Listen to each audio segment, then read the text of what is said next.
Yan po, pinalinis na po natin yung ating gulayan. Yan po, makikita nyo, napakalinis na. Yan po.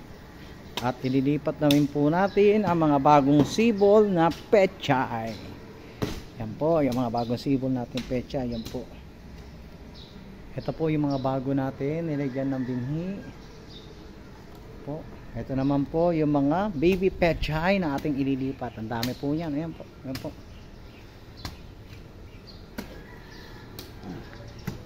Ito naman, pinapabungkal ko dahil diyan ko ililipat yung mga bagong sibol na baby pechay.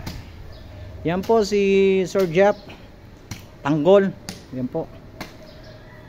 Yan lang po ang lagi kong isinasama sa ating pagkukumpuni dito sa ating gulayan. Yan po. Yan po. Ito po yung tinatawag na luyang dilaw. Yan po. Luyang dilaw. Tapos dito meron tayong mga saging na inaabangan. Yan po. Saging. Senyorita. Senyorito. At ipapakita ko naman po sa inyo ang ito po ang ating sitaw. Yan po.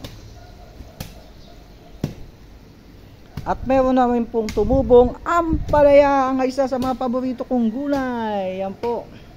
Yung iba medyo nasira nung mga nagdaang isang linggong nag-uulan. Nasira po.